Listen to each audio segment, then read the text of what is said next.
Cannot college for women में बहुत सी असामियाँ खाली हैं और अप्लाई करने की आखिरी तारीख 1 अगस्त है। इन असामियों में food science and human nutrition में एसोसिएट प्रोफेसर रिक्वायर्ड है और इसके अलावा लेक्चरर रिक्वायर्ड है।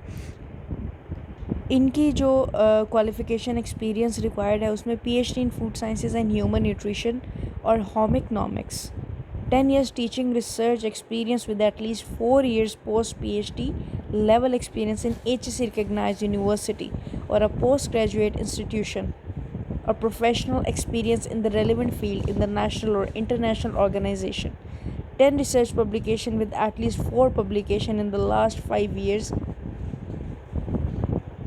ये एसोसिएट प्रोफेसर के लिए रिक्वायरमेंट्स हैं। एज जो चाहिए वो 25 से 55 साल के दौरान चाहिए और ये तमाम जो रिक्वायरमेंट्स है पीएचडी की हो सब्जेक्ट में, रिलेटेड सब्जेक्ट में, 10 साल की ट्रेनिंग हो, इसके अलावा पीएचडी के बाद 4 साल का एक्सपीरियंस हो और तकरीबन 10 रिसर्चेस जो हैं अभी तक पब्लिक हो गई हों। इसके अलावा 4 पब्लिकेशन जो हैं वो पिछले 5 साल में इनकी पब्लिश हुई हों। लेक्चरर के लिए एज का तयन भी 25 से 55 साल है, लेकिन इसके लिए मास्टर्स डिग्री और एमफिल और इक्विवेलेंट डिग्री रिक्वायर्ड है, जो कि 18 साल के एजुकेशन के बाद हासिल की जाती है फूड साइंसेज या ह्यूमन न्यूट्रिशन में से किसी सब्जेक्ट में। होम इकोनॉमिक्स वाले भी अप्लाई कर सकते हैं। इसके बाद जी साइकोलॉजी डिपार्टमेंट के लिए भी असिस्टेंट प्रोफेसर रिक्वायर्ड हैं, जिनकी उम्र 25 से 55 के दरमियान होनी चाहिए और पीएचडी की होनी चाहिए उन्होंने क्लिनिकल साइकोलॉजी में। लेक्चरर जो हैं उनकी उम्र भी 25 से 55 के दौरान होनी चाहिए, लेकिन मास्टर डिग्री हो या एमफिल हो, इक्विवेलेंट डिग्री हो इनकी साइकोलॉजी में, यानी कि 18 साल की तालीम इनकी मुकम्मल हो। इसके अलावा chemistry, English, mathematics, physics, sports and physical education, Urdu, इन सब में जूनियर लेक्चर रिक्वायर्ड है, ये इंटरमीडिएट फैकल्टी के तौर पे। 26 से 55 साल की उम्र का एज लिमिट है इसके अंदर। मास्टर्स डिग्री या इक्विवेलेंट जो डिग्री होती है 16 साल की एजुकेशन के बाद वो रिक्वायर्ड है। इसके अलावा 5 साल का post qualification relevant teaching experience require है, यानी कि डिग्री लेने के 5 साल बाद आपने कहीं पे एक्सपीरियंस किया हो टीचिंग का। इसके अलावा डिपार्टमेंट्स में लेबॉरेटरी इंजीनियर रिक्वायर्ड है कंप्यूटर साइंस डिपार्टमेंट में, और रिस्पॉन्सिबिलिटी है इनकी कि फ़ैकल्टी को असिस्ट करना लैब के जितने भी काम होते हैं उससे, और एज लिमिट इनकी भी 25 से 55 साल है। इसमें 4 ईयर की बीएस डिग्री रिक्वायर्ड है कंप्यूटर साइंसेस में या किसी भी इस तरह का जो डिसिप्लिन होता है किसी एचएससी रिकग्नाइज इंस्टीट्यूट से।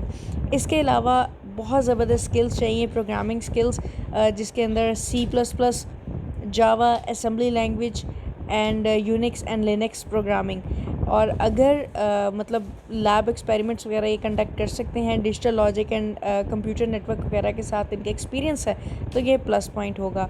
इसके अलावा लेबॉरेटरी असिस्टेंट रिक्वायर्ड है food science and human nutrition में, और इनका भी सारा काम होगा कि ये फैकल्टी को असिस्ट करे लैब में, और इनकी एज भी 25 से 40 के दरमियान होगी। बैचलर्स डिग्री जो कि 14 इयर्स एजुकेशन के बाद आप अटेन करते हैं वो इसके लिए मिनिमम रिक्वायरमेंट है, और 1 ईयर का एक्सपीरियंस है रेलेवेंट फील्ड में। इसके अलावा ये है कि MS वर्ड की जो टाइपिंग स्पीड है और इनका उसका जो यूजेज है वो प्रेफर किया जाएगा इसकी अपॉइंटमेंट के लिए। लास्ट जो रिक्वायर्ड है लेबॉरेटरी अटेंडेंट रिक्वायर्ड है फ़िज़िकल एंड बायोलॉजिकल साइंसेस में। इसमें भी एज 25 से 40 है। ये भी असिस्ट करेगा स्टूडेंट्स को और कोऑर्डिनेट करेगा स्टूडेंट्स के साथ उनके प्रैक्टिकल वर्क में। इसकी जो एजुकेशन रिक्वायर्ड है वो इंटरमीडिएट है जस्ट, और 1 साल का एक्सपीरियंस होना ज़रूरी है, और वही बात कि MS वर्ड एंड एक्सेल में इनको एक्सपीरियंस होना ज़रूरी है। रिक्वायरमेंट जो है जो इसके लिए टीचिंग पोजीशंस के लिए बेसिकली वो सब के लिए सेम है। उसमें ये है कि एप्लीकेंट्स की जो है वो एक एक्सीलेंट कम्युनिकेशन स्किल होनी चाहिए, बहुत अच्छे से वो कम्युनिकेट कर सकें, उनका नॉलेज जो है वो सिर्फ डिग्री की हद तक नहीं होना चाहिए, वो स्किल्स भी शो कर सकें। दूसरा उनकी जो स्पोकन एंड रिटन इंग्लिश है वो ज़रूरी होनी चाहिए, और इसके अलावा उर्दू जो है वो भी इनकी अच्छी होनी चाहिए फॉर कम्युनिकेशन। इसके अलावा जो कैंडिडेट्स अप्लाई करेंगे उनका मिनिमम एलिजिबिलिटी क्राइटेरिया इस पे पूरा उतरना चाहिए। इसके अलावा जो पोजीशन पे अप्लाई करेंगे उस एनवेलप के ऊपर आप पहले लिखेंगे जिसमें आप अपने डॉक्यूमेंट्स ऐड करेंगे, और कैंडिडेट्स जो अप्लाई करेंगे एक पोजीशन से ज़्यादा वो अलहदा अप्लाई करेंगे। मतलब जैसे आप 2 पोजीशंस के लिए अप्लाई कर रहे हैं तो आप 2 एनवेलप्स में डाल के भेजेंगे। और जो आपका रिज्यूमे है या सीवी है उसके साथ आपकी अटेस्टेड डॉक्यूमेंट्स होने चाहिए। अटेस्टेड डॉक्यूमेंट्स में क्या क्या रिक्वायर्ड है मैं आपको बता देती हूँ। 2 passport size photographs, attested photocopies of CNIC and all relevant documents.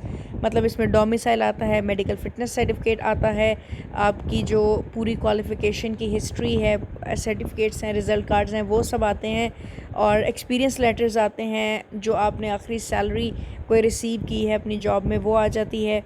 ये सब आपने अटेस्टेड अटैच करने हैं और एनवेलप में डाल के अपने CV और रिज्यूमे के साथ आपने ये कैनेड में जमा करवाने हैं। इसके अलावा नेम, डिटेल, कॉन्टैक्ट इन्फॉर्मेशन और एड्रेस भी आपने अपना मेंशन करना है। तमाम HEC जो रिकग्नाइज्ड डिग्रीज़ हैं उनमें 3rd डिवीज़न नहीं होनी चाहिए, ठीक है। मतलब कि सारों में 3rd डिवीज़न ना हो, एक आदमी एग्रीगेट करके निकलता है तो उसकी खैर होती है, लेकिन सारी डिग्रीज़ में नहीं होनी चाहिए, मैक्सिमम 2nd डिवीज़न।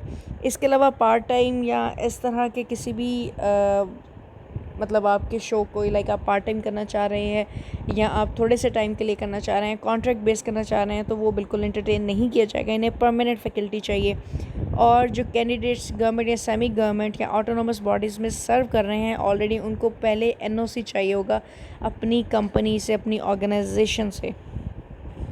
इसके अलावा लेबॉर्ट्री असिस्टेंट और अटेंडेंट्स की जो पोस्ट हैं उसके लिए एप्लीकेंट्स जो हैं उनको रिक्वायर्ड है कि वो जॉब एप्लीकेशन फॉर्म को फिल करें प्रॉपर्ली। जो डाउनलोड करेंगे आप लोग कैनेड की वेबसाइट से, canade.edu.pk, या आप गेट से भी ले सकते हैं कैनेड के जाके, ठीक है। लास्ट डेट जो आपके अप्लाई करने की है वो 1 अगस्त है, आप अभी जाके अप्लाई कर सकते हैं।